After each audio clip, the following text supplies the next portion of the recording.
అడ్డతీగల మండలం ధాన్యంపాలెం పంచాయతీ చాపరాతిపాలెం గ్రామంలో గల ఎంపీపీ పాఠశాలలో 19 మంది విద్యార్థులు చదువుకోనున్నారు. ఒక ఉపాధ్యాయుడు ఉన్నారు. అయితే పూరి గుడిసెలోనే విద్యను అభ్యసిస్తున్నటువంటి విద్యార్థులు వర్షాకాలం వస్తే తీవ్ర ఇబ్బందులకు గురవుతున్నామని వాపోతున్నారు. అయినప్పటికీ పాకలోనైనా పర్వాలేదు చదువుకుంటామనుకుంటే రాత్రిపూట పశువులు ఆ పాకలోనే పడుకుని కాలకృత్యాలు తీర్చుకోవడంతో ప్రతిరోజు ఉదయాన్నే విద్యార్థులు వారు తల్లిదండ్రులు గాని ప్రతిరోజు దినచర్యగా అవన్నీ శుభ్రం చేసుకుంటూ వారి పిల్లలకు చదువు కోసం ఆ గ్రామ ప్రజలకు తిప్పలు తప్పడం లేదని, తరాలు మారుతున్నా మా తలరాతలు మారడం లేదని విద్యార్థుల తల్లిదండ్రులు మొరపెట్టుకుంటున్నారు. ఇక మా సమస్యలు పట్టించుకునే నాదుడే కరువయ్యాడు. ఇప్పటికైనా ప్రజాప్రతినిధులు మా గ్రామానికి రహదారి, పాఠశాల భవనం, వైద్య సేవలు అందించాలని ఉన్నత స్థాయి అధికారులను ప్రజాప్రతినిధులకు ఏపీ న్యూస్ ద్వారా సమస్యలు వినిపించుకుంటున్నామని ఆ గ్రామస్తులు తీవ్ర ఆవేదన వ్యక్తం చేస్తున్నామని తెలిపారు.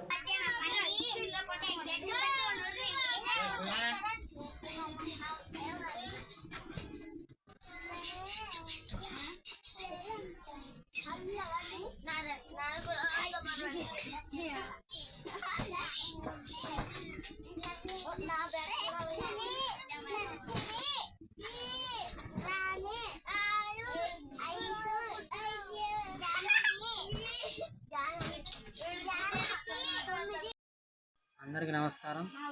మాది అడ్డతీగల మండలం ధాన్యంపాలెం పంచాయతీ చాపరాతిపాలెం గ్రామం. మాది ఎంపీపీ స్కూలు.